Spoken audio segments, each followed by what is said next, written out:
السيدات والسادة جميعا مع حفظ الألقاب والمناصب، تحية طيبة لكم جميعا، أسعدتم مساء. كان من المؤمل أنه أقدم بحث مطول لكن الوقت لا يسع. سأختصره بومضة خاطفة عن إصلاح المنظومة الإعلامية، دراسة مقارنة بين التجارب الشرقية والغربية. نأخذ اليوم حقيقة سلبيات وإيجابيات الإعلام وكيفية إصلاح هذه المنظومة، ونضع ومضة خاطفة على الإعلام الغربي والإعلام الشرقي. وكما تعلمون جيدا تحظى المنظومة الإعلامية بمكانة محورية في بناء المجتمعات الحديثة، حيث تعتبر حجر الزاوية في تشكيل الرأي العام وتعزيز الديمقراطية وحقوق الإنسان. ومع ذلك فإن هذه المنظومة تواجه تحديات متزايدة ومتنوعة، تطلبت حقيقة وتطلبت إعادة النظر في هيكليتها وآليات عملها، لا سيما في ظل التحولات السريعة التي فرضتها الثورة الرقمية والتغيرات الاجتماعية والسياسية بين التجارب الشرقية والغربية. ويظهر هناك اختلاف ملحوظ في فهم الإعلام وآليات إصلاحه، مما يجعل هذه المقارنة منهجا ثريا لفهم أعماق مسارات التطوير الممكن لآلية الإعلام. سأبدأ باختصار بأهمية إصلاح المنظومة الإعلامية. ترتبط الحاجة إلى إصلاح الإعلام بجملة من التحديات الأساسية التي تواجه، بدءا من انحسار الثقة في وسائل الإعلام التقليدية، وهناك جدلية واسعة بين الإعلام التقليدي والإعلام الحديث الذي اجتاح المؤسسات الإعلامية، مرورا بتدخل المصالح السياسية والاقتصادية، وصولا إلى تفاقم ظاهرة الأخبار الزائفة. وأن إصلاح الإعلام يعد خطوة أساسية لتعزيز النزاهة والشفافية داخل المجتمعات، ولضمان تحقيق الإعلام حقيقة لدوره كحارس أمين يسعى لكشف الحقائق ونقلها للمجتمع. أخذت تجربة حقيقة، تجربة المؤسسات أو الإعلام الشرقي وتحديات الهيمنة والرقابة، تهدف دراسة إصلاح المنظومة الإعلامية في السياق الشرقي إلى تسليط الضوء على الجهود والممارسات التي اتبعتها بعض الدول في تحسين قطاع الإعلام ومواكبة التطورات الحديثة حقيقة التي تولي هذه التجارب اهتمام خاص للتوازن بين الحفاظ على الهوية الثقافية وضمان الحريات الإعلامية. وهذا حقيقة يعد تحدي لتحقيق في البداية، يعتبر تطوير أيضا البنى التحتية الإعلامية في البلدان الشرقية الخطوة الأولى نحو الإصلاح، وشملت هذه المرحلة تحديث وسائل البث وتوزيع حقيقة نطاقها لضمان وصول المعلومة إلى عدد أكبر.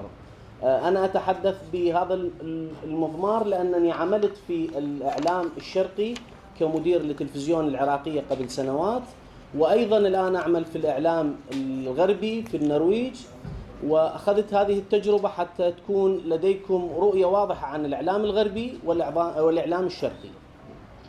وكما شمل ذلك استخدام التكنولوجيا الحديثة الرقمية لتعزيز سرعة وفعالية نقل الأخبار والمعلومات. وجانب آخر من الإصلاح يتمثل في تدريب الصحفيين وتأهيل الصحفيين والإعلاميين حتى يواكبون المعايير المهنية العالمية، مما يعزز مصداقية وسائل الإعلام، لأنه اليوم حقيقة المجتمع فقد الثقة بين وسائل الإعلام الحديثة والتقليدية.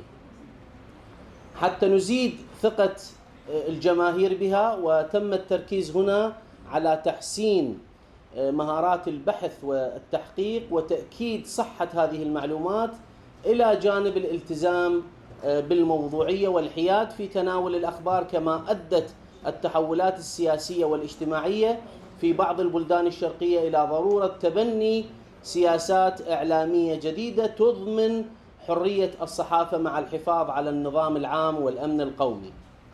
وهذا يتطلب حقيقة توازن دقيق بين تشجيع التنوع في الآراء وبين الحفاظ على الاستقرار الاجتماعي.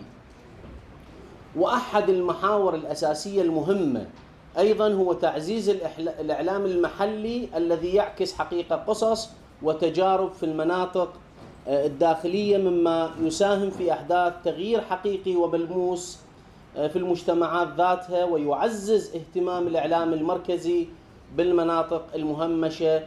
ولقد أثبتت التجارب الشرقية أن عملية إصلاح المنظومة الإعلامية ليست فقط بنية تحتية وتقنيات متقدمة، بل تتطلب مراعاة الجوانب الثقافية والاجتماعية لكل مجتمع. أيضا أخذت التجربة الغربية التطور والنموذج، ورحت عايشت حقيقة مجموعة من المؤسسات الإعلامية الغربية. إصلاح المنظومة الإعلامية يمثل أحد التحديات الحيوية التي تواجه المجتمعات في العصر الحديث، حيث تعتبر وسائل الإعلام من أبرز الأدوات التي تؤثر في تشكيل الرأي العام وصناعة الوعي الاجتماعي والسياسي للمجتمعات. يمكن القول أن التجربة الغربية تعد نموذج متقدم في هذا السياق، حيث شهدت العديد من الدول الغربية مراحل مختلفة من التطور والإصلاح في منظومتها الإعلامية. ولعل هذه التجارب تشكل مرجعاً هاما للدول الطامحة إلى تحسين أدائها الإعلامي وضمان دور أكثر شفافية وفعالية للإعلام في المجتمع الغربي.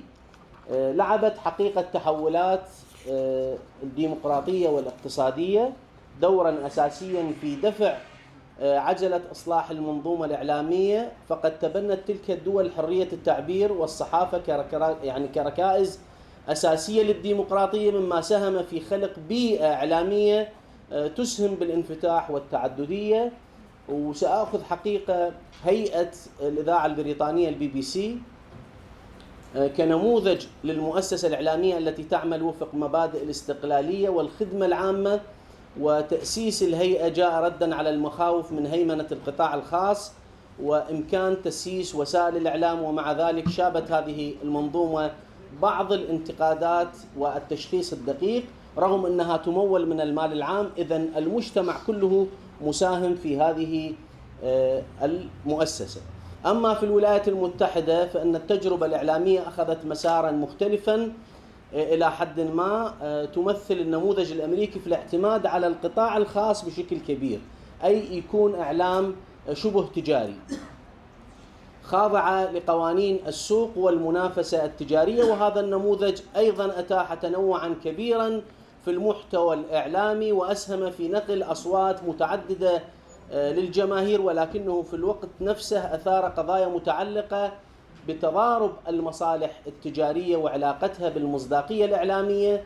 لاحقا استحدثت قوانين ولوائح لضبط الآليات الإعلام ومنع احتكار، مثل قانون الاتصالات لعام 96 الذي فتح حقيقة آفاق جديدة للإعلام الرقمي وأعاد تشكيل المشهد الإعلامي. سأختصر، سأوضح أوجه التشابه بين التجربة الغربية والتجربة الشرقية.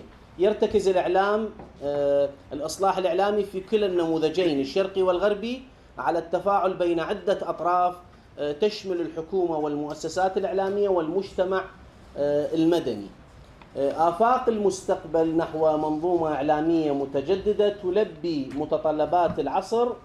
عندما نتحدث عن آفاق المستقبل للتجارب الإعلامية تمر حقيقة بمسارات متشابكة تفرضها التحولات المتسارعة، لكن في الخلاصة أنا شاهدت النموذجين، النموذج الغربي والنموذج الشرقي. البعض للأسف من هذه المؤسسات الإعلامية وإن كانت رصينة، أنا أخذت فرانس 24 الفرنسية والCNN الأمريكية والBBC العربية، كما أخذت تجربتين في المنطقة العربية، أخذت القناة العراقية وأخذت قناة كورسات الكردية.